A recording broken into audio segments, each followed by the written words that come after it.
तो hello guys, आज हम एक्सप्लेन करेंगे to the eternity season 2 episode 17। Episode की शुरुआत होती है और हम फुशी को देखते हैं जो दीवार पे हाथ का निशान देखकर मार्च को याद कर रहा होता है। और तब वो सोचता है कि काई, हायरो, मैसर भी वापस जिंदा हो गए तो शायद मार्च भी जिंदा हो सकती है। तब वो अपने हाथ से मार्च को निकालता है पर वो जिंदा नहीं होती। और इसके बाद हमें प्रिंस को दिखाया जाता है जो काहाकू के पास जाता है और उससे देखने के लिए काई को कहता है। तब काई काहाकू की आंखों पर पट्टी बांध देता है। तब प्रिंस वहाँ से जाने लगता है। इतने में काहाकू कहता है कि मैं हैरान हूँ कि तुमने उन तीनों को दोबारा से जिंदा कर दिया, पर वो ये नहीं जानता कि ऐसा कैसे कर सकते हैं। तब प्रिंस कहता है कि मैंने उसे नहीं बताया। तो काहाकू कहता है कि तुम बस अपने फायदे के लिए उसका इस्तेमाल कर रहे हो। इतने में काई कहता है कि मैं हैरान हूँ कि तुम इतने जल्दी अपने लोगों के विरुद्ध हो गए। तुमने कहा कि फुशी का इमोर्टल शरीर एक शराब है। तब काहाकू गुस्से में कहता है कि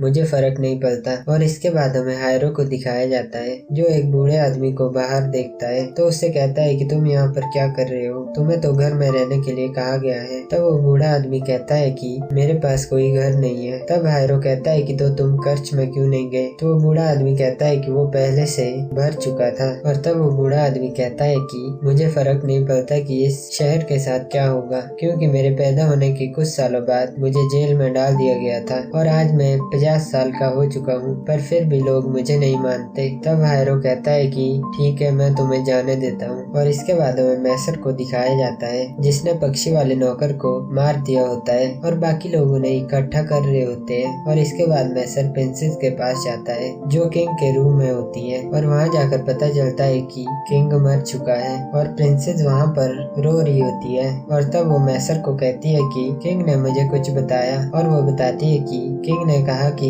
हम दोनों इस शहर को संभाले। और वो वहाँ से रोते रोते चली जाती है। और इसके बाद हमें फुशी को दिखाया जाता है जहाँ पर एक सैनिक आती है और फुशी वही सीढ़ियों पर बैठा होता है। तब वो सैनिक फुशी से कहती है कि तुम यहाँ पर क्या कर रहे हो। इस पर फुशी कहता है कि कुछ नहीं, मुझे कुछ काम है तो तुम इसे कहीं पर फेंक देना। और वो वहाँ से चला जाता है। और इसके बाद हमें फुशी को दिखाया जाता है जो एक जगह पर बैठा होता है और वो कहता है कि मैं जो भी कर सकता था मैंने किया, पर अब शहर के लोग बोर होने लगे हैं क्योंकि वो 4 दिन से घर के अंदर बंद है। इतने में वहाँ पर फिर से नौकर वाले गोले गिरने लगते हैं। तब फुशी सोचता है कि मुझे दोबारा से काई, हायरो और मैसर को भेजना होगा। और फिर थोड़ी देर सोचने के बाद वो ऐसा नहीं करता और कहता है कि अभी के लिए मुझे इसे संभालना होगा। इतने में एक बूढ़ी औरत के चीखने की आवाज आती है। तब वहाँ पर हायरो जाता है तो बूढ़ी औरत बताती है कि यहाँ पर ये चोर आया और इसने मेरे बेटे को मार दिया। और इतने में एक नौकर हायरो पे गिरता है जो हायरो के अंदर चला जाता है। और तब वो उस बूढ़ी औरत से पूछता है कि क्या तुम्हारा और कोई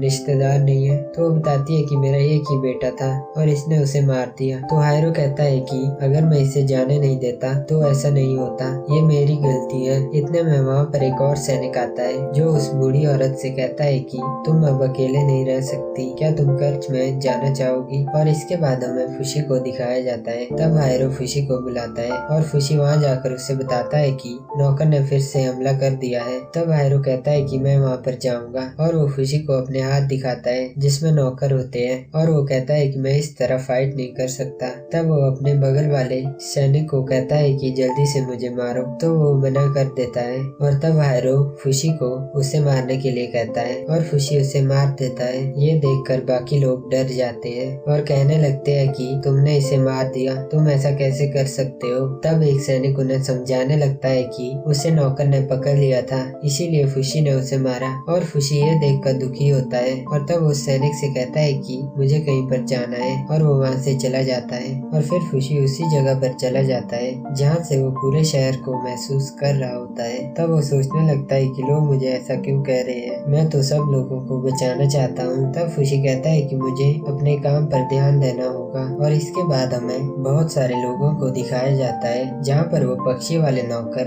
उन पर हमला कर रहे होते हैं। तब हायरो उन्हें बचाने पहुँच जाता है। और इसके बाद हमें मैसर को दिखाया जाता है जो प्रिंसेस को ढूंढ रहा होता है। तब वो प्रिंसेस के पास पहुँच जाता है। वहाँ जाकर वो देखता है कि प्रिंसेस एक दीवार के ऊपर खड़ी होती है। और तब मैसर कहता है कि वहाँ पर क्या कर रही हो, तुम वहाँ से नीचे गिर जाओगी। तो प्रिंसेस कहती है कि मेरे पास मत आना, अब मैं वो नहीं रही जो पहले थी। तो मैसर कहता है कि क्या तुम्हें किंग के मरने का दुख है। है और तब प्रिंसेस के चेहरे से कपड़ा उड़ता है और वो पीछे को कूद जाती है, पर मैसर उसे पकड़ लेता है और कहता है कि मुझे तुम्हारी जरूरत है, और वो उसके चेहरे से कपड़ा हटा देता है। और तब हम देखते हैं कि प्रिंसेस के अंदर नौकर होते हैं। तब प्रिंसेस कहती है कि क्या हम फिर से वो गेम खेले बड़े भाई। और तब मैसर खुशी को बुलाता है और वहाँ आकर खुशी मैसर को कहता है कि क्या प्रॉब्लम है। तो मैसर प्रिंसेस को दिखाते हुए कहता है कि मुझे प्रिंसेस वापस चाहिए, तुम इसे फिर से जिंदा करो। तो खुशी कहता है कि मैं ऐसा नहीं कर सकता। तो मैसर उसे फोर्स करने लगता है और कहता है कि तुम ये कर सकते हो। तो खुशी प्रिंसेस को अपने हाथ से निकालता है, पर प्रिंसेस जिंदा नहीं होती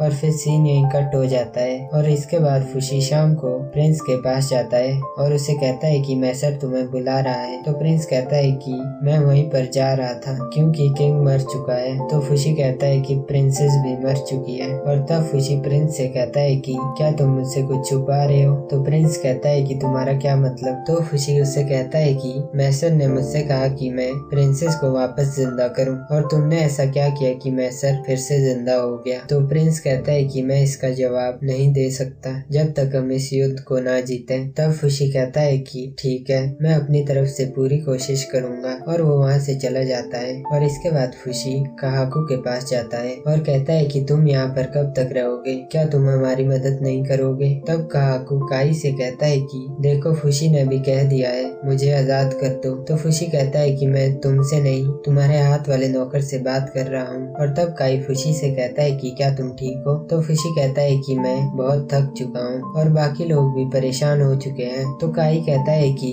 तो हमें खाने की जरूरत है। इस पर खुशी कहता है कि हाँ ठीक है, और वो वहाँ से चला जाता है। और इसके बाद काकू कहता है कि तुमने देखा खुशी बहुत अजीब तरह से बातें कर रहा था, प्लीज मुझे यहाँ से जाने दो। तो काई कहता है कि क्या तुम ये खुद नहीं कर सकते, और वो अपने हाथ से वो वाटर गन को निकाल देता है और उस पे चला देता है। तब काकू के हाथ का नौकर उस कुर्सी को तोड़कर उसे बचा लेता है। और इसके बाद हमें खुशी को दिखाया जाता है जो उसी कमरे में बैठा होता है। तब वहाँ पर काकू आता है और खुशी से कहता है कि मैंने खाना ला लिया और मैं खुश हूँ कि आज हम साथ में खाना खाएंगे। और खुशी देखता है कि काकू के शरीर पर हर जगह खून होता है। इतने में काकू कहता है कि ये काई का खून है और मैंने सबको बुला लिया है आज रात खाना खाने के लिए। और ये देखकर खुशी हैरान होता है और सोचने लगता है कि ये युद्ध कहाँ पर पहुँच चुका है। अब मैं समझ चुका हूँ, ये तभी खत्म होगा जब या तो नौकर पूरी तरह खत्म होंगे या तो इंसान। और इसके बाद हमें मैसर को दिखाया जाता है जहाँ पर प्रिंस पहुँच जाता है। तब मैसर प्रिंस से पूछता है कि